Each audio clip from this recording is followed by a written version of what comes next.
La pluie ne cessait de tomber sur Cernobio, une caresse amère qui s'accrochait aux tuiles anciennes de la villa. Cela faisait 3 mois. 3 mois que Julien, qu'il était parti volatilisé dans un enfer de flammes. Et pourtant, chaque soir, l'odeur du cuir vieilli et du cèdre, celle qui imprégnait les murs de son bureau, me renvoyait à cette nuit. Cette nuit à Paris, au Silex. C'est là que tout avait basculé, que ma vie avait implosé, que j'étais passé d'une existence banale à ça. À cette prison dorée sur le lac de Côme, à cette attente perpétuelle. C'était un mardi, je crois, ou un mercredi. Franchement, avec l'adrénaline et la peur, les jours se mélangeaient en une bouillie informe. J'étais une nouvelle serveuse au Silex, un club qui puait le pouvoir, la sueur froide et l'argent sale. L'odeur, un mélange persistant de cuir cher, de fumée de cigares froides et d'une pointe indéfinissable de menace. Julien Vesper, lui, était un roi, ou du moins, il en avait l'allure. 34 ans, le genre de beauté tranchante et dangereuse qui vous donne des frissons. Il était l'héritier des Vesper, un nom qui résonnait comme un coup de fusil dans les quartiers chics et les banlieues populaires de Paris. Ce soir-là, il était assis à sa table habituelle, la numéro 4, un coin sombre où l'on pouvait à peine distinguer les visages mais lire les contrats à la lumière d'une lampe tamisée.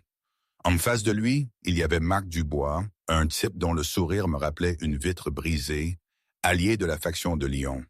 Enfin, allié dans ce milieu, ça veut souvent dire futur cadavre. Leur discussion sur le port du Havre était tendue, des millions d'enjeux. Julien avait tapoté du doigt la table en acajou, son regard scrutant Marc comme un prédateur. Rien n'était propre avec un type comme Dubois. Il a levé la main pour commander une autre tournée. Il avait besoin de réfléchir, de laisser le silence assourdir l'autre type. Je suis allé prendre la commande. J'étais nouvelle, mais même moi, je savais que cet homme, Julien, ne laissait rien au hasard. Il voyait tout.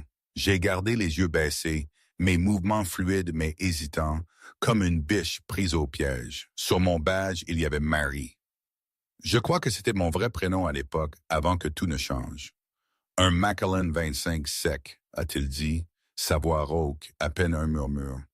Et un gin tonic, a ajouté Marc Dubois avec un sourire glissant. J'ai hoché la tête sans un mot, et je me suis dirigé vers le bar. En chemin, j'ai senti le poids de son regard. J'avais les épaules nouées, pas de fatigue, mais de terreur pure.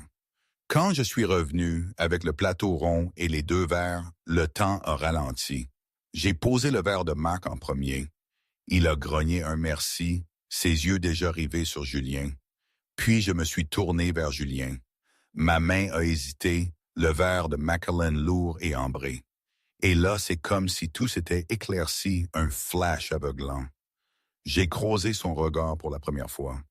Ses yeux, un gris impossible, dilaté par la panique, mais ancré d'une étrange, désespérée résolution. Sans qu'il n'y paraisse, juste un mouvement infime de mon poignet, j'ai fait glisser le Macallan au fond de mon plateau. À la place, j'ai posé un simple verre d'eau pétillante sur son sous-verre. Julien s'est figé. « Je n'ai pas commandé d'eau », a-t-il commencé, sa voix tendue, prêt à me déchirer pour cette erreur. Mais je lui ai fait un micro-signe de tête à peine perceptible.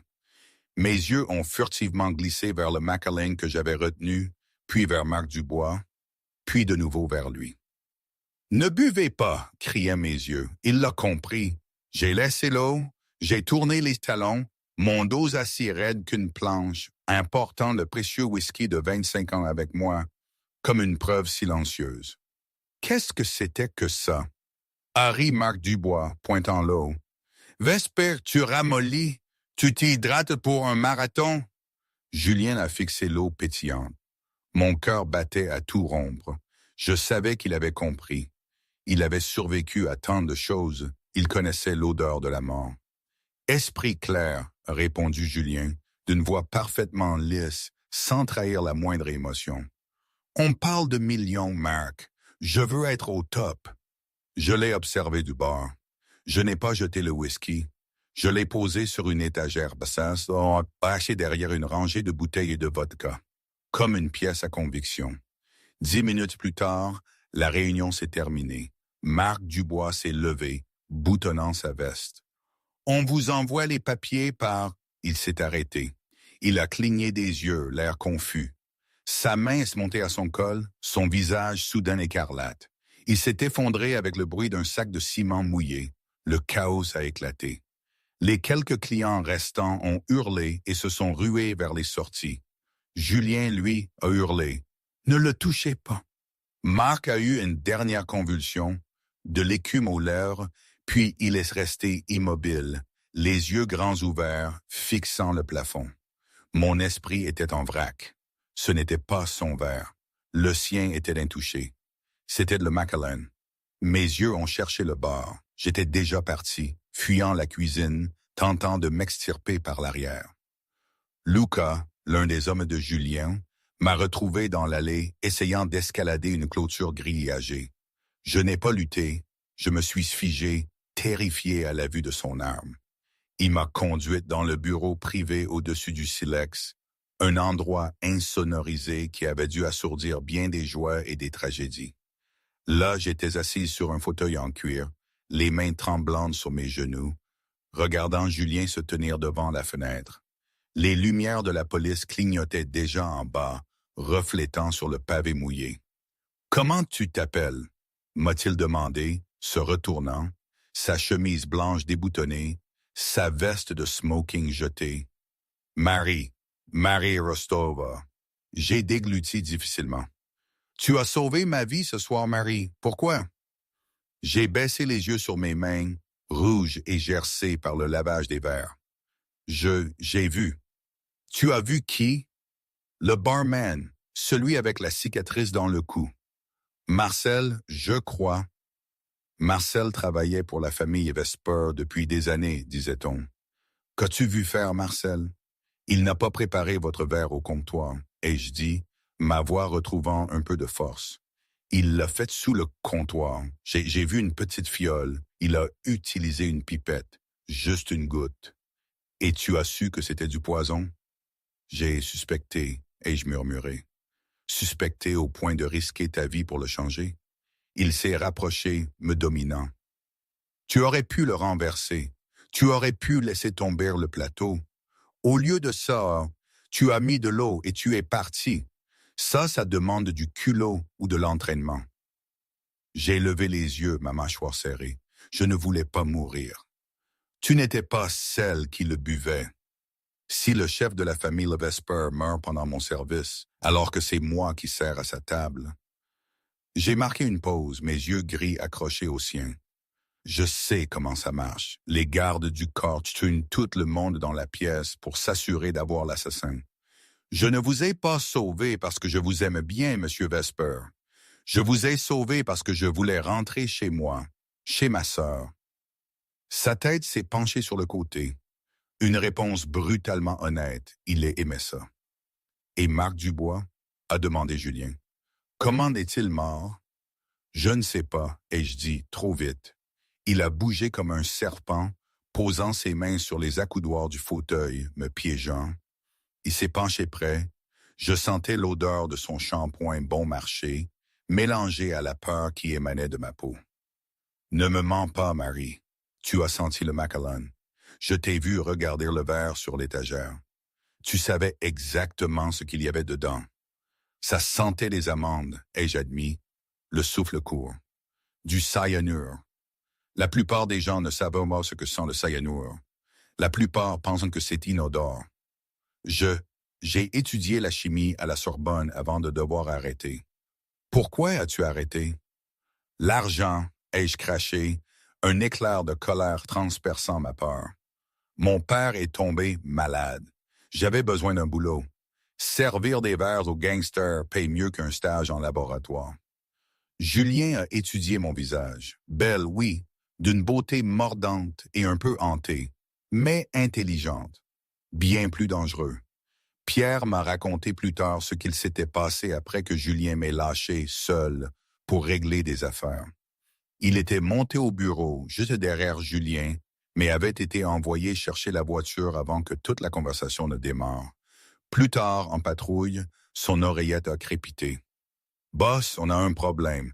Marcel est retrouvé dans le sous-sol, la gorge tranchée. » Le ton de Lucas était sec, sans émotion, comme d'habitude. Pierre avait imaginé la scène. Le silence glacé dans le bureau, le regard sombre de Julien réalisant la vérité. Si Marcel était la seule preuve et qu'il était mort, ça laissait Marie comme le seul maillon faible. « Marcel est mort », a dit Julien, une voix neutre. J'ai tressailli. « Quoi? » Lucas l'a trouvé au sous-sol il y a 5 minutes, la gorge tranchée. Celui qui a commandité le coup a tout de suite réglé les détails. Mon visage est devenu livide. L'implication m'a frappé. Si Marcel est mort et que je suis la seule à l'avoir vu faire, alors... Tu es la dernière pièce du puzzle, a terminé Julien. Il s'est levé et retourné à son bureau et s'est servi un verre d'une carafe scellée. Il a bu une gorgée, me regardant. Ils viendront te chercher, Marie, quel qu'il soit. Ils savent que tu as changé le verre. Ils savent que tu es la raison pour laquelle je respire encore. Je vais partir, ai-je dit, me levant sur des jambes chancelantes. Je vais quitter la ville. J'irai à Marseille. Julien a ri, un son sombre et sec. Marseille, tu crois que les gens qui ont essayé de me tuer ne peuvent pas se trouver une serveuse à Marseille? Tu seras morte au lever du soleil. Alors qu'est-ce que je fais? Ai-je crié, la panique brisant enfin ma contenance. Tu restes. La pièce est devenue silencieuse. Pardon? Tu restes avec moi, a dit Julien. Tu es sous ma protection maintenant, jusqu'à ce que je trouve qui a commandité le coup. Tu ne me quittes pas des yeux. Tu ne rentres pas chez toi. Tu n'appelles pas ta sœur. Je ne peux pas juste. Tu le peux et tu le feras. Julien a appuyé sur un bouton de l'interphone. Pierre, prépare la voiture. Ramène les affaires de la jeune fille du vestiaire. On va à la Tour Vesper. Il m'a regardé. J'avais l'impression d'essayer de calculer une échappatoire, mais toutes les portes étaient fermées. Qui est le chimiste? A-t-il demandé subitement. J'ai cligné des yeux. Quoi? Le poison dans le verre de Marc Dubois. Il était à retardement. Il l'a bu, s'est senti bien, puis est mort 10 minutes plus tard. C'est un mélange de composés complexes. Et le cyanure dans mon verre, si Marcel l'avait, quelqu'un l'a fabriqué pour lui. Julien s'est approché de moi, tendant la main pour glisser une mèche de cheveux derrière mon oreille. Ses doigts ont frôlé mon cou et j'ai senti mon pouls martelé comme un oiseau piégé. Tu as un bon nez, Marie. Tu vas m'aider à découvrir qui a essayé de me tuer. Je suis une serveuse, ai-je insisté. Plus maintenant, a murmuré Julien, sa voix tombant à un chuchotement. Maintenant, tu es à moi. La porte s'est ouverte. Pierre est entré, le visage grave. Boss, on a un problème. Qu'est-ce que c'est? La police n'est pas la seule dehors. On vient de repérer des hommes de la famille Moretti sur les toits. Le visage de Julien s'est durci. Les Moretti, ses rivaux les plus acharnés. Ils n'ont pas attendu la confirmation de ma mort, a grogné Julien. Ils sont en train d'envahir le territoire ce soir. Il a saisi mon bras. Pas rudement, mais pas gentiment non plus. C'était possessif. Reste près de moi, a-t-il ordonné. Si tu lâches ma main, tu meurs. Tu comprends? J'ai regardé sa main, puis son visage. J'y ai vu la violence, mais aussi un étrange bouclier. J'ai hoché la tête. Bien, a dit Julien, tirant un Sig Sauer argenté de son étui d'épaule. Allons-y. Pardon, je dois m'arrêter là un instant. Toute cette histoire avec Julien, son oncle, la mafia et moi, la serveuse de Queens, c'est complètement dingue quand j'y repense. Qui aurait cru que ma vie prendrait un tel virage? On est passé de « je dois payer mes factures » et « je dois aider un baron du crime » à démasquer un complot familial. Sérieusement, dans mon quartier, on aurait dit que j'étais tombé sur la tête ou que j'avais regardé trop de films. Mais là, c'était réel. La peur était réelle. L'odeur de la poudre était réelle. Et ce sentiment, cette attraction étrange pour cet homme terrifiant, réel aussi. Je ne savais pas ce que je faisais, ni où j'allais. Juste que je devais survivre et que, bizarrement, sa survie était liée à la mienne. C'est fou, n'est-ce pas? La vie te balance parfois des scénarios que même les meilleurs auteurs n'oseraient pas écrire. Et toi, tu es juste là, au milieu, à essayer de comprendre la scène suivante. La cuisine du Silex était un labyrinthe d'acier inoxydable et de vapeur. Normalement, c'était une symphonie de chefs hurlants et de casseroles qui s'entrechoquaient. Mais ce soir-là, le personnel était blotti contre le mur du fond, terrifié, surveillé par l'un des jeunes hommes de Julien.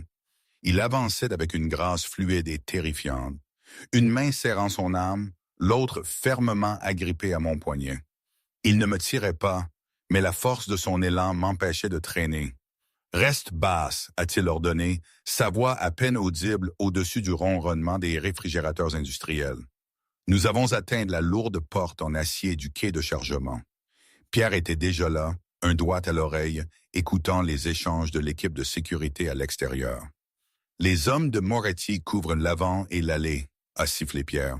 « On a un tireur d'élite sur le toit est, on est cerné, Julien. » Le visage de Julien est resté impassible. Ils s'attendent à ce qu'on se planque. Ils pensent que je suis piégé. Il m'a regardé. J'étais pâle, ma respiration courte, mais mes yeux étaient vifs. Je ne pleurais pas. C'était bon signe, je suppose. Tu peux courir en talons.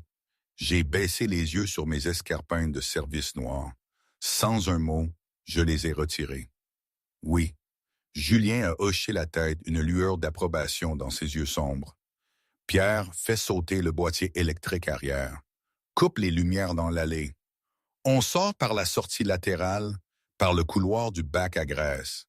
C'est étroit, a averti Pierre. C'est le seul point d'aveugle. Pierre a tiré sur un interrupteur mural.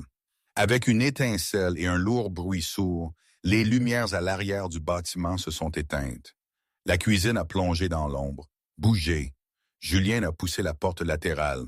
L'air nocturne nous a frappés comme un coup de poing physique, froid, humide, sentant les ordures et l'ozone.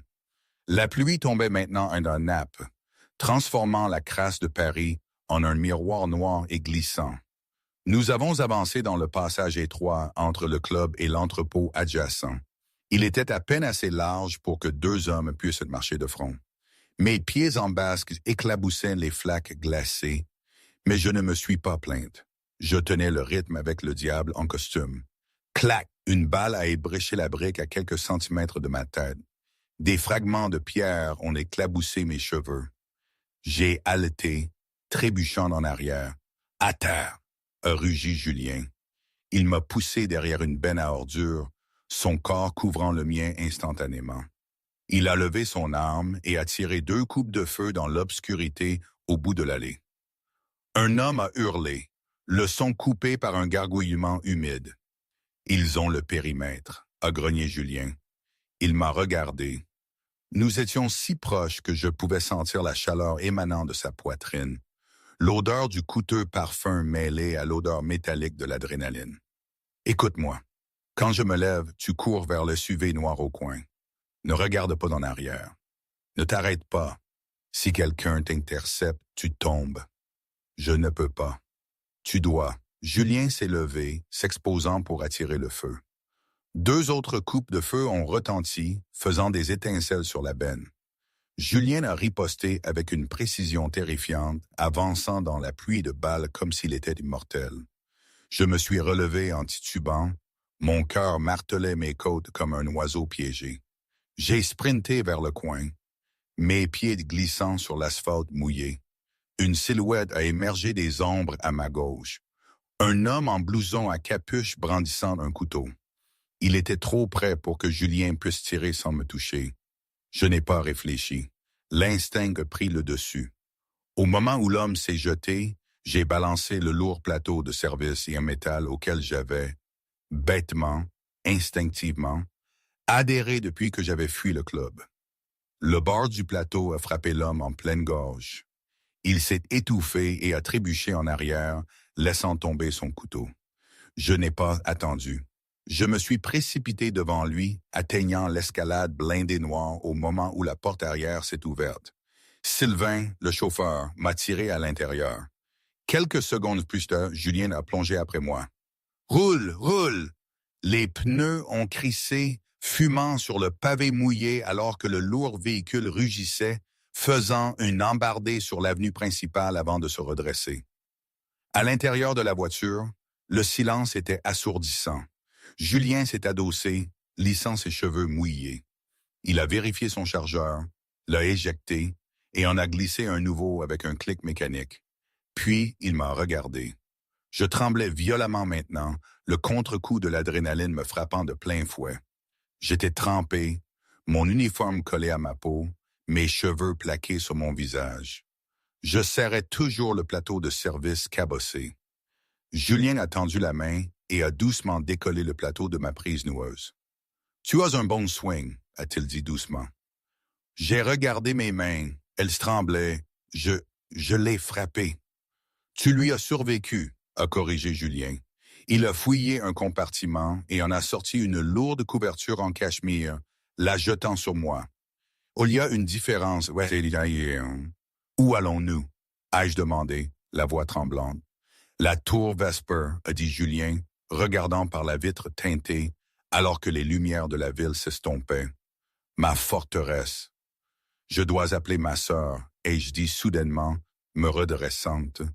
« Si les Moretti vous attaquent, s'ils savent qui je suis, ils ne savent pas encore qui tu es, » a dit Julien. « Pour eux, tu n'es qu'un membre du personnel qui a eu de la chance. Mais cela va changer d'ici demain matin. C'est pour ça que je dois l'appeler. Elle est à l'appartement à la Goutte d'Or. Elle est seule. » Julien a tourné son regard vers moi. Il était lourd, pesant sur mon âme. « Elle est seule? » « Oui, elle est malade. Elle ne sort pas. » Julien a tapé sur la vitre de séparation. « Pierre, envoie une équipe de récupération à la Goutte d'Or. Sophie, c'est ça? » Il m'a regardé pour confirmation. « Sophie, oui. Rue des Poissonniers, appartement 4B. La Goutte d'Or, récupérez la sœur. Amenez-la à la tour. Utilisez le fourgon médical pour que ça n'ait pas l'air suspect. » Pierre a hoché la tête depuis le siège avant. « C'est compris. Boss. » Je me suis affalé contre le siège en cuir, laissant échapper un souffle que j'avais l'impression de retenir depuis 1 heure. « Merci. »« Ne me remercie pas, » a dit Julien, fermant les yeux en posant sa tête en arrière. « Je ne fais pas ça par charité. S'il la trouve, il te trouve. Et en ce moment, tu es l'atout le plus précieux que je possède. » J'ai posé les yeux sur lui, la mâchoire acérée, la bouche cruelle, l'épuisement caché profondément dans les rides de son visage. C'était un monstre, je le savais, mais c'était un monstre qui tenait parole. « Pourquoi » ai-je murmuré. « Pourquoi Marc Dubois est-il mort? » C'était votre associé. Julien n'a pas ouvert les yeux. Dans cette ville, Marie, un partenariat n'est qu'un mot poli pour attendre son tour pour tenir le couteau. Dubois est devenu trop gourmand. Il a ouvert brusquement les yeux, sombre et froid. Mais le poison n'était pas destiné à le tuer. Il était destiné à le faire souffrir pendant que je mourais. C'était un message. « De qui? »« Ça, Marie, » a dit Julien, me regardant avec une intensité qui m'a fait frissonner sous le cachemire. « C'est ce que tu vas me dire. » Parfois, la nuit, avant que tout ça n'arrive, je me revoyais dans le petit appartement de la Goutte d'Or, ma sœur Sophie toussant dans la pièce d'à côté. Je me souvenais des livres de chimie que j'étudiais à la fac, des rêves d'une vie différente, d'un laboratoire stérile où la seule violence était celle des réactions chimiques incontrôlées. Papa disait toujours, « Marie, la vie, c'est comme une expérience. Parfois, ça explose à la figure, même si tu suis le protocole. » Il riait. Maintenant, je ne trouvais plus ça drôle. Mon laboratoire, c'était le club, et les réactifs, c'était les destins des hommes. Ça sentait moins la béchamel et plus la mort. La tour Vesper s'élevait au-dessus du centre de Paris comme une aiguille noire perçant le ciel. Le penthouse occupait les 3 derniers étages, une forteresse de verre, d'acier et de marbre italien qui dominait le monde avec une supériorité indifférente. L'ascenseur s'est ouvert directement sur le salon, un espace plus grand que tout mon immeuble. Les murs étaient en verre du sol au plafond, offrant une vue panoramique sur la ville balayée par la tempête. Sylvain, sécurisez le périmètre. Lucas, tenez l'équipe médicale en attente pour l'arrivée de la sœur, a ordonné Julien en traversant la pièce, retirant sa veste abîmée et la jetant sur un canapé en cuir blanc.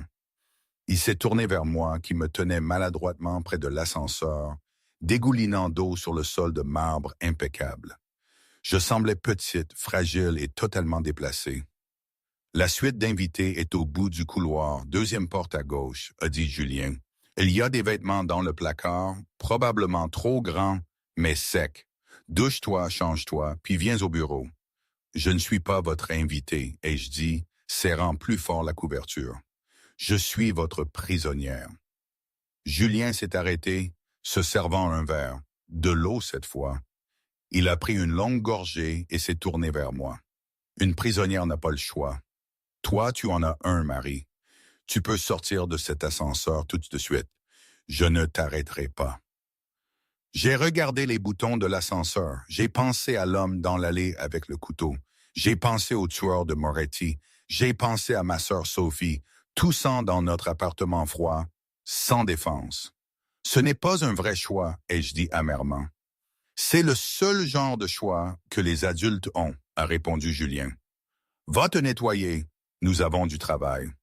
30 minutes plus tard, je suis entré dans le bureau. Je portais une chemise en soie noire et un pantalon à cordon. Des vêtements d'homme que j'avais trouvés dans le placard, retroussés au poignet, sentant légèrement le cèdre et le tabac.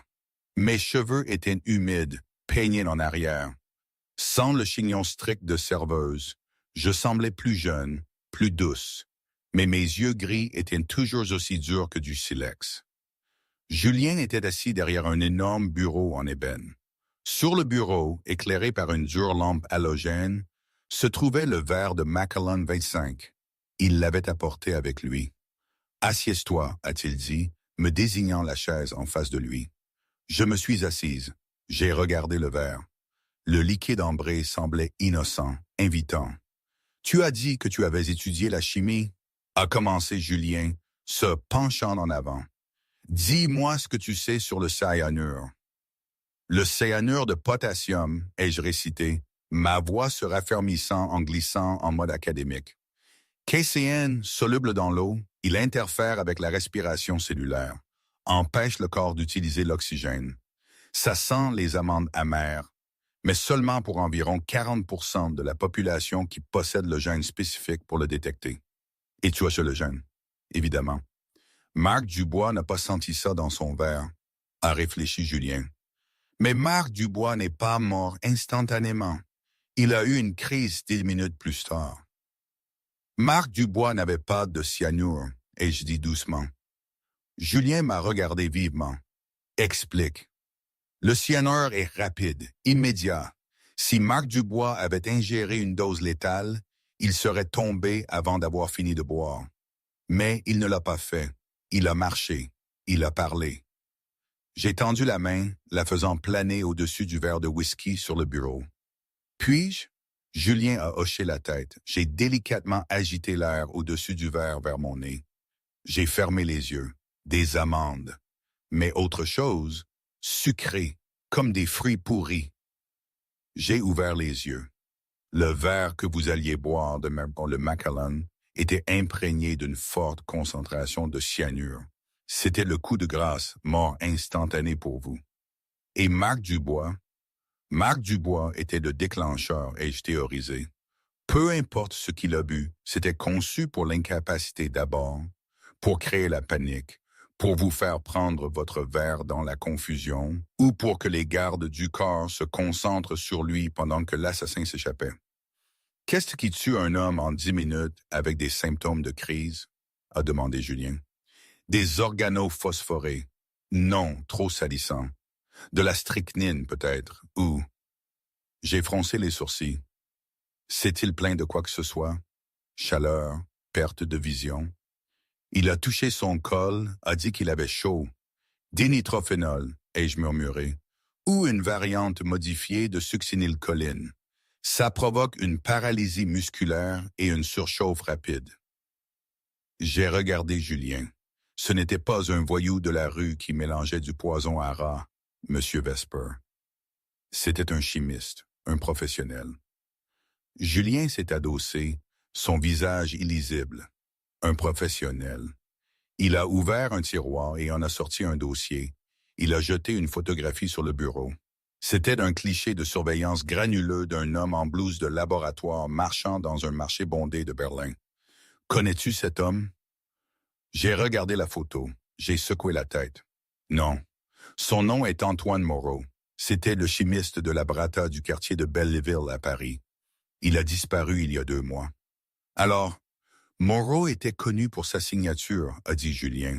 Il aimait mélanger des poisons qui imitaient des causes naturelles, crise cardiaque, accident vasculaire. Mais il avait une vanité. Il laissait toujours une trace d'huile d'amande amère dans ses mélanges, même s'il n'y avait pas de cyanure. C'était comme une carte de visite. J'ai de nouveau regardé le verre. Donc, l'odeur d'amande n'était peut-être pas le poison, c'était peut-être l'autographe. Exactement. Julien s'est levé et a marché jusqu'à la fenêtre, regardant la ville. Ce qui signifie que les Moretti n'ont pas commandité ce coup. Les Moretti sont des bouchers, pas des artistes. Ils utilisent des fusils à pompe et des voitures piégées. Alors qui? Quelqu'un qui veut déclencher une guerre entre moi et les Moretti, a dit Julien doucement. Quelqu'un qui veut que les familles se détruisent mutuellement pour pouvoir ramasser les morceaux. Il s'est tourné vers moi. Tu n'es pas juste un témoin, Marie. Tu es la seule à pouvoir identifier la méthode de livraison. Tu as vu Marcel avec la fiole. À quoi ressemblait la fiole? Elle était petite, ai-je dit, fermant les yeux, visualisant le moment. En verre bleu, bleu cobalt, avec un bouchon en argent. Julien s'est figé. La température ambiante a semblé chuter de 10 degrés. « Es-tu sûr? » a demandé Julien, sa voix dangereusement silencieuse. « Bleu cobalt, bouchon en argent? »« Oui, j'en suis sûr. » Elle a attrapé la lumière. Julien a claqué son poing sur le bureau, faisant bondir le lourd verre de cristal. « Bon sang! »« Quoi? Qu'est-ce que ça veut dire? »« Ça veut dire, a dit Julien, la mâchoire serrée, que la personne qui essaie de me tuer est mon propre oncle. Je l'ai fixé. Votre famille? Philippe Vesper, a craché Julien, le nom comme une malédiction. Il collectionne les flacons d'apothicaire anciens, bleu cobalt. C'est sa marque de fabrique. Avant que je ne puisse assimiler ça, l'interphone sur le bureau a vibré. Boss, la voix de Pierre est venue, tendue. On a une situation. As-tu trouvé la sœur? A demandé Julien. Il y a eu une longue pause. Pierre, a prévenu Julien. L'appartement de la Goutte d'Or était vide, boss, a dit Pierre. Pas de signe de lutte, mais nous avons trouvé une note scotchée à la télévision. Je me suis levé, mes mains serrant le bord du bureau. Où est-elle? Où est Sophie? Lis la note, Pierre, a ordonné Julien. La voix de Pierre était sombre. Il est dit... Le neveu a la couronne, mais l'oncle a le cœur. Échange la fille contre la sœur. Tu as 1 heure, minuit, au dock de Saint-Denis. J'ai poussé un cri étranglé. Ils l'ont. Ils ont Sophie. Je me suis tourné vers Julien, les yeux fous de panique et de fureur. Vous avez dit que vous nous protégeriez. Vous avez dit qu'elle serait en sécurité. Je la ramènerai, a dit Julien, son visage se durcissant en un masque de pure violence.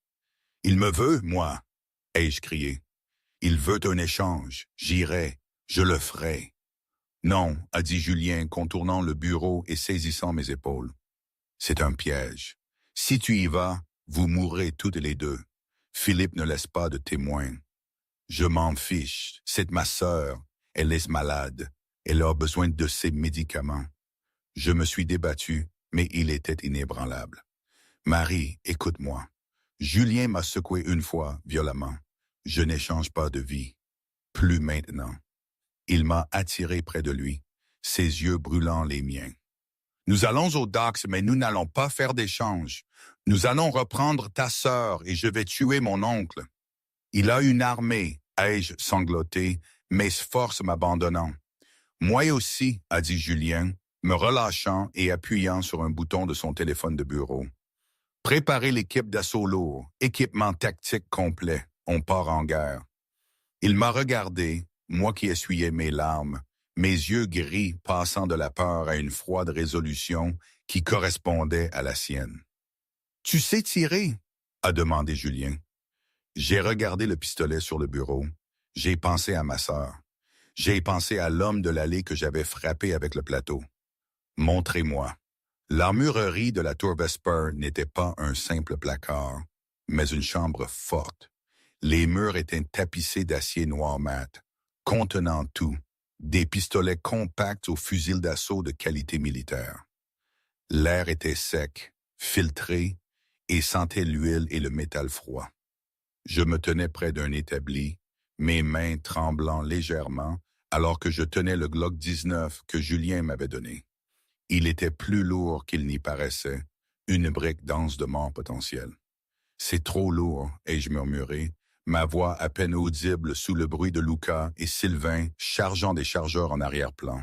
« C'est plus léger qu'un cercueil », a dit Julien, s'approchant derrière moi. Il ne m'a pas touché, mais sa présence était un poids physique contre mon dos. Il a passé ses bras autour de moi, ses grandes mains couvrant les miennes, corrigeant ma prise. « Les pouces en avant », a-t-il instruit, sa voix basse vibrant contre mon oreille. « Si tu croises tes pouces derrière la glissière, ça t'arrachera la peau quand ça tirera. Tiens-le haut. Deviens une partie de la machine. » J'ai ajusté ma prise. Les mains de Julien étaient rudes, calleuses par des années de violence. Pourtant, son contact était étonnamment précis. Pendant une fraction de seconde, la réalité terrifiante de la nuit s'est estompée, remplacée par la charge électrique de son corps contre le mien. « Vise avec ton œil directeur », a murmuré Julien. « Ne regarde pas le pistolet. Regarde la cible. Le pistolet n'est qu'une extension de ta volonté. Si tu le veux mort, la balle ira là. Je ne veux tuer personne, ai-je dit, ma voix tremblante. Je veux juste ma sœur. Ce soir, a dit Julien, reculant et me tournant vers lui, ces deux choses sont les mêmes. Il a plongé ses yeux dans les miens, cherchant le point de rupture. Il a vu la peur, oui, mais sous elle se trouvait le même acier que j'avais vu quand j'avais échangé le verre. C'était une survivante. « Nous partons dans 5 minutes, » a annoncé Julien à la pièce. « Pierre, tu es en tête de convoi. Sylvain, tu es avec moi et Marie dans la Mercedes blindée. Lucas, prenez l'arrière avec l'équipe tactique. Philippe aura des hommes dans les combles. Je veux des images thermiques des drones avant même que nous ne mettions le pied dans cet entrepôt. »« Compris, boss !» a dit Pierre, armant la glissière d'un fusil à pompe. Alors que l'équipe se déplaçait, Julien a attrapé un gilet pare-balles sur le rack. Il était fin, dissimulable. Il me l'a tendu. « Mets ça sous ta chemise. »« Et vous ?» ai-je demandé. « J'en ai un, » a-t-il menti. Il n'en avait pas. Il n'y avait pas le temps d'en ajuster un autre, et il m'avait donné la dernière petite éteinte. Nous avons pris l'ascenseur privé jusqu'au garage. Le convoi attendait, 3 SUV noirs et une élégante berline blindée. La pluie martelait toujours la ville, un déluge implacable qui brouillait les lumières au néon entraînées de sang et d'or. Alors que la voiture filait dans les rues vides vers le Pont-Neuf, le silence s'étendit. J'ai regardé les essuie-glaces balayés d'avant en arrière. « Pourquoi votre oncle veut-il votre mort ?» ai-je demandé, brisant le silence. « C'est la famille. » Julien a regardé par la fenêtre, son profil net contre les lumières de la rue qui défilaient. Mon père a bâti cet empire. Philippe a aidé, mais il a toujours été le deuxième fils, l'amertume. Quand mon père est né, Philippe a pensé que la couronne lui reviendrait. Au lieu de cela, mon père me l'a légué dans son testament. Il savait que Philippe était trop imprudent, trop cruel. Il a attendu 10 ans, a dit Julien sombrement. Il a joué l'oncle loyal. Il a souri à mes fêtes d'anniversaire. Il m'a conseillé sur les affaires. Pendant tout ce temps, il construisait sa propre base de pouvoir, attendant un moment de faiblesse. Il s'est tourné pour me regarder. Ce soir était censé être ce moment. Il a empoisonné mon verre pour me tuer et empoisonné Marc Dubois pour faire passer ça pour un coup raté d'une famille rivale. Il serait intervenu en tant qu'oncle affligé pour me venger et prendre le contrôle. Mais j'ai tout gâché, ai-je réalisé. Tu as tout gâché, a acquiescé Julien. Un fantôme de sourire a effleuré ses lèvres. Tu m'as sauvé, et maintenant il doit le faire à la dure. La voiture a ralenti alors que nous approchions des docks de Saint-Denis. Le complexe industriel était une ville fantôme tentaculaire d'entrepôts de briques, de cales sèches rouillées et de grues imposantes qui ressemblaient à des dinosaures squelettiques dans le brouillard. Bâtiment 77, la voix de Pierre est venue par la radio.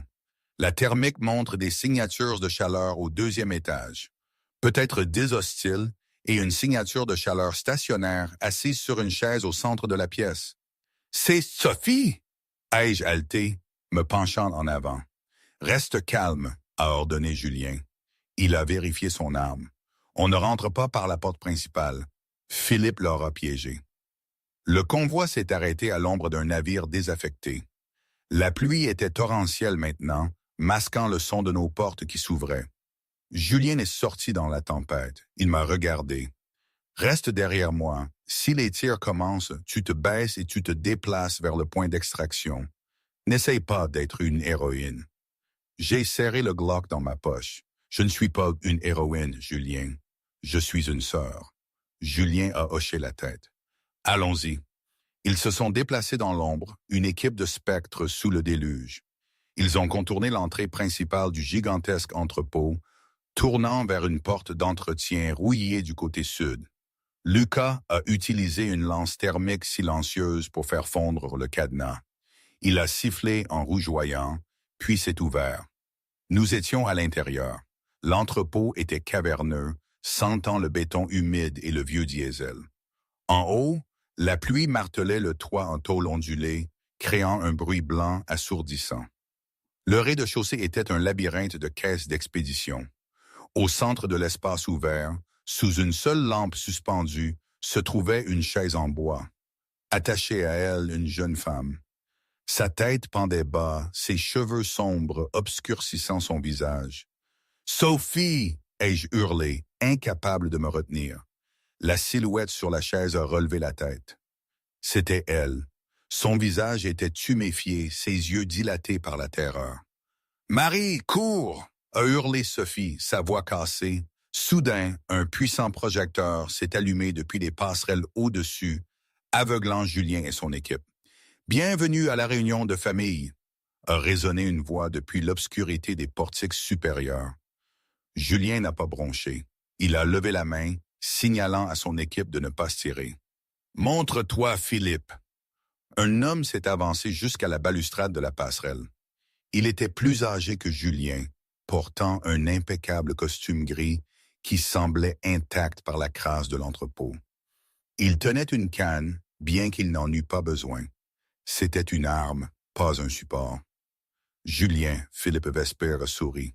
« Tu as l'air terrible. Tu n'as pas aimé le whisky? »« Je préfère l'eau ces jours-ci, » a crié Julien en retour. « Laisse partir la fille, Philippe. C'est une civile. C'est entre nous. »« Oh, mais ce n'est plus une civile, » a ri Philippe. Il m'a fait signe du doigt, moi qui plissais les yeux contre les lumières. C'est la petite souris qui a brisé le piège. Je suis en fait assez impressionné. Une serveuse, vraiment, Julien? Tu t'encanailles. Laisse-la partir, a répété Julien, sa voix tombant d'une octave, devenant quelque chose de primal. Je ne crois pas, a soupiré Philippe. Tu vois, j'ai besoin que tu souffres, neveu. J'ai besoin que tu saches ce que ça fait de tout perdre avant de mourir. Philippe a levé la main. Des ombres des caisses au rez-de-chaussée, une douzaine d'hommes ont émergé, armes au poing. Ils avaient encerclé l'équipe de Julien. « Lâchez les armes », a commandé Philippe. « Ou la sœur y passe en premier. » Un des hommes de Philippe s'est approché de Sophie, pressant le canon d'un fusil à pompe sur sa tempe. Sophie a sangloté, fermant les yeux. Julien est resté immobile. Il a calculé les chances. Pierre et Lucas pouvaient en abattre 4, peut-être, mais Sophie serait morte avant qu'il n'appuie sur la gâchette. Fais-le, Julien. Philippe a raillé. Montre-leur le grand roi Vesper se rendant. Julien s'est accroupi lentement et a posé son Sig Sauer sur le sol en béton. Cessez le feu, a-t-il ordonné à ses hommes. Pierre et Sylvain ont hésité, mais ils ont obéi à l'ordre. Des bruits de ferraille ont résonné alors que les armes tombaient au sol. Bien, a souri Philippe. Maintenant, amenez la serveuse ici. Je veux voir la fille qui m'a déjoué. 2 gardes m'ont attrapé. J'ai lutté, mais ils m'ont traîné au centre du cercle de lumière, me jetant à côté de la chaise de Sophie. « Marie !» a pleuré Sophie. « Je suis désolé. »« Ça va, » ai-je murmuré, saisissant les mains ligotées de ma sœur. « Il va nous sortir de là. »« Lui ?» a ri Philippe, descendant les escaliers métalliques vers nous. « C'est un cadavre qui marche, et toi, ma chère, tu n'es que la garniture. » Philippe a atteint le rez-de-chaussée. Il a sorti une fiole bleu cobalt de sa poche, du même type que j'avais décrite. Il l'a fait tournoyer entre ses doigts. « Puisque tu en sais tant sur la chimie, Marie, » a dit Philippe, s'approchant de Julien, « peut-être peux-tu me dire ce qui se passe quand on mélange du fulminate de mercure avec un déclencheur cinétique. » Mes yeux se sont écarquillés. Ça explose à l'impact. Précisément, a souri Philippe. Il a regardé Julien. Je vais te tuer, Julien. Mais d'abord, je vais te faire regarder pendant que je saigne ces 2 filles à blanc. Philippe a tiré un pistolet de sa veste, un Desert Eagle plaqué or. Il l'a pointé sur moi. Non, a rugi Julien. Il a bougé. Pas pour son âme. C'était trop loin. Il a bougé pour Philippe. Au chemin moment, les portes de l'entrepôt ont explosé. L'explosion n'était pas une bombe. C'était un camion. Pierre avait gardé un atout en réserve. Le véhicule d'extraction de secours, un Humvee renforcé et lourd, et défoncé les portes métalliques ondulées à 100 km/h. Il a percuté la pile de caisse derrière les hommes de Philippe, envoyant du bois et des éclats de métal voler comme des missiles. Le chaos a éclaté. « Tuez-les !» a hurlé Philippe, tirant sauvagement sur Julien. Julien a plaqué Philippe, jetant l'homme plus âgé sur le béton. Le pistolet doré a glissé au loin. « À couvert !» a crié Julien. Je n'ai pas hésité cette fois. J'ai attrapé la chaise de Sophie et je l'ai traînée en arrière derrière un lourd pilier en acier, juste au moment où les balles commençaient à grignoter le sol où nous étions assises. L'entrepôt s'est transformé en zone de guerre. Les hommes de Julien, profitant de la diversion, se sont jetés sur leurs armes.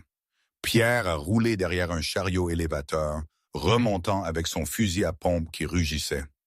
Sylvain a pris 2 balles dans le gilet pare-balles, mais a continué à tirer, abattant un tireur d'élite sur la passerelle. Au centre de la tempête, Julien et Philippe étaient engagés dans une lutte brutale au corps à corps. Philippe était plus âgé, mais il était trompeusement fort, alimenté par des décennies de haine. Il a donné un coup de genou dans les côtes de Julien, entendant un craquement, et a griffé les yeux de Julien.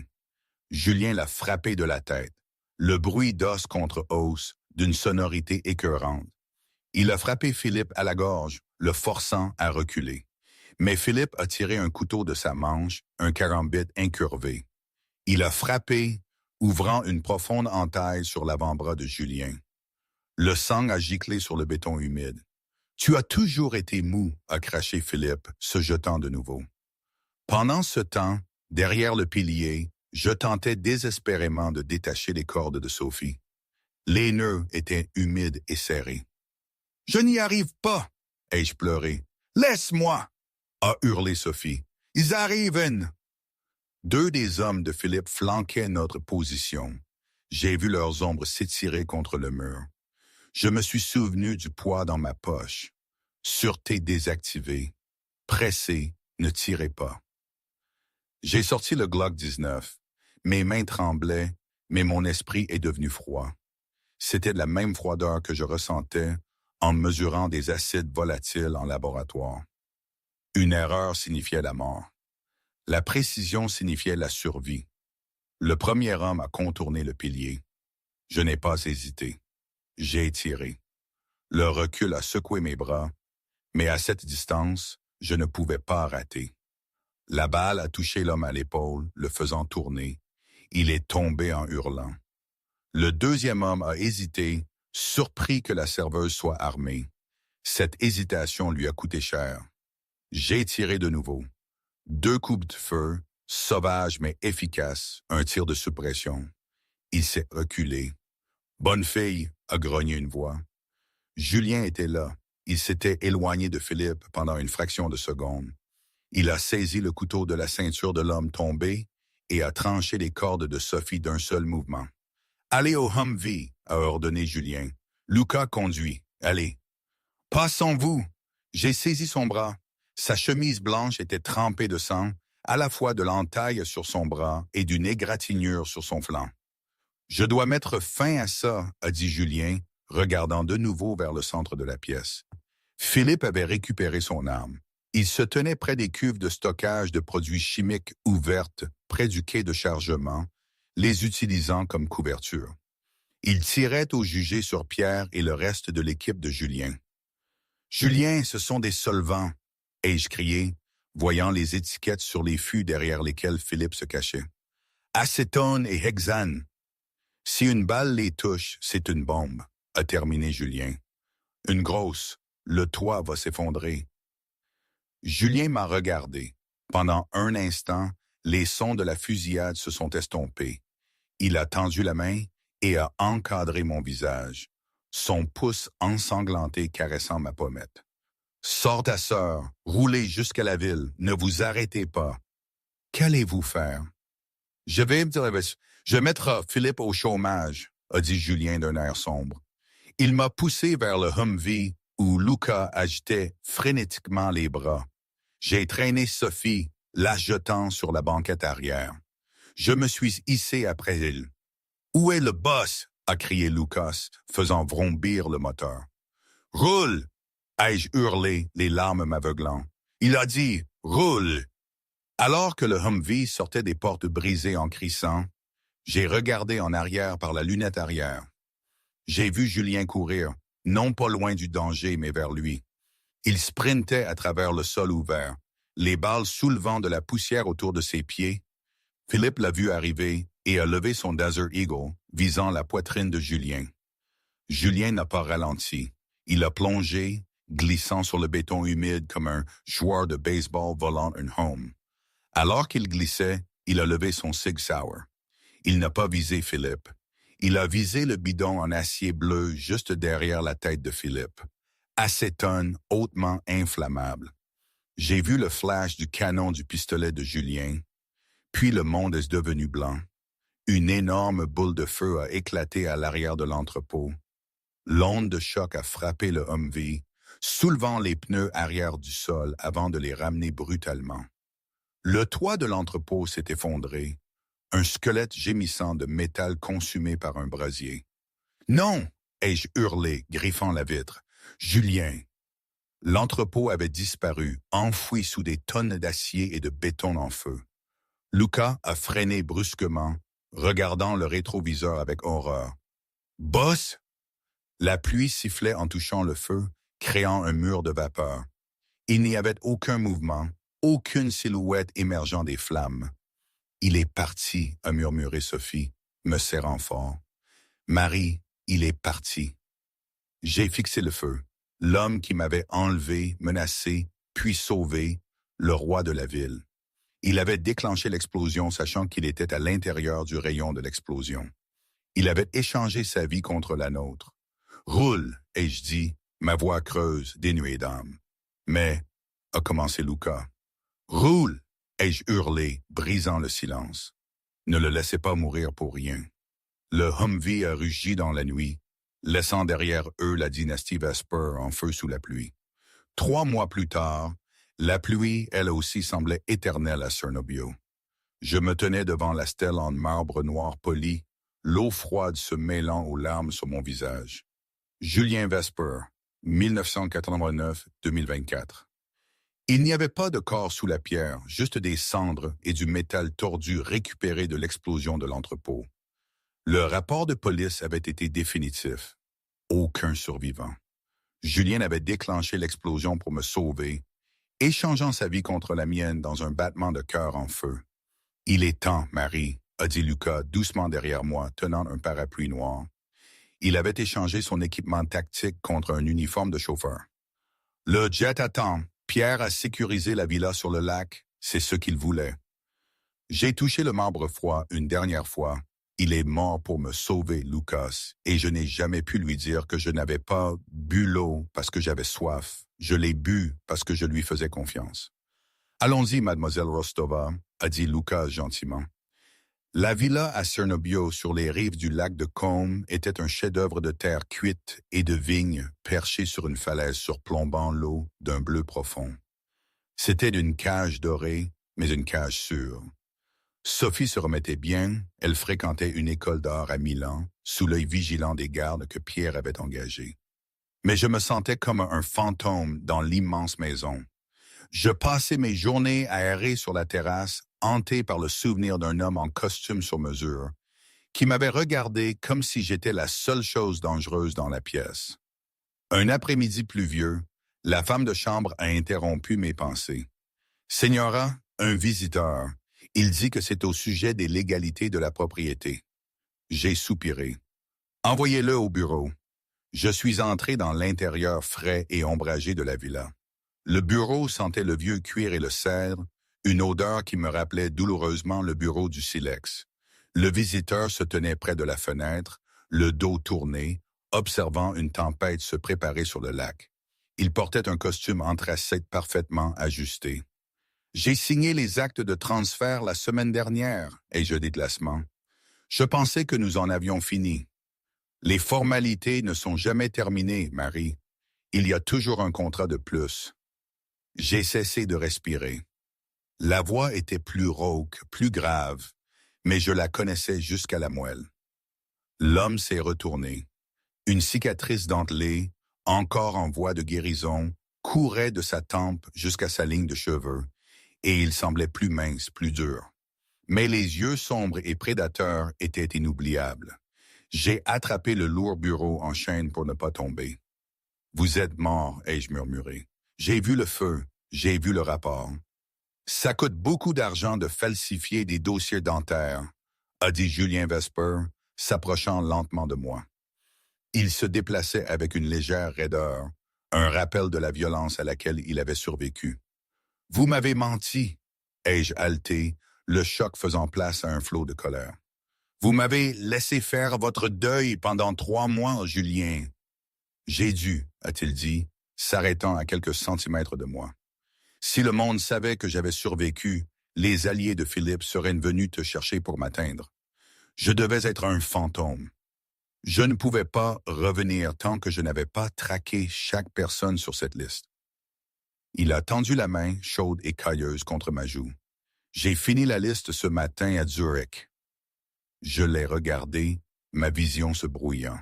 « Vous êtes resté éloigné pour me protéger. »« Je t'ai dit une fois, » a dit Julien, sa voix tombant à ce murmure dangereux et intime. « Je n'échange pas de vie. Je les sécurise. » Il a fouillé sa poche et en a sorti un petit objet. C'était un sous-verre du silex. « Tu as sauvé ma vie avec un verre d'eau. » Julien a souri, une expression rare, véritable, qui a adouci ses traits cruels. « Et j'ai brûlé mon royaume pour sauver le tien. Je pense que ça nous rend quittes. »« Je ne veux pas être quitte, » ai-je murmuré, les larmes coulant. « Bien, » a dit Julien, « parce que je suis fatigué de boire seul. » Il s'est penché et m'a embrassé. C'était une revendication désespérée, possessive, qui avait le goût de la pluie, de la survie et d'une promesse qui ne pouvait jamais être brisée. « L'Empire est parti, Marie, » a-t-il murmuré contre mes lèvres. « La famille Vesper est morte. Je ne suis plus qu'un homme maintenant, à la retraite. » J'ai ri, un son qui a finalement brisé le silence de la villa. J'ai enroulé mes bras autour de son cou. « Ne vous inquiétez pas, boss, je surveillerai le bar.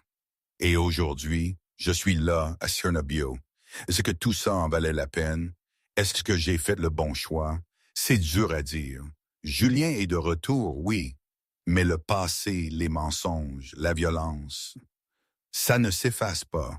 On construit une vie, brique après brique, mais on ne sait jamais si les fondations sont vraiment solides. C'est ça la vie, non? Un équilibre précaire, toujours. Rien n'est parfait, rien n'est garanti, mais c'est la nôtre. Et je crois que c'est déjà pas mal.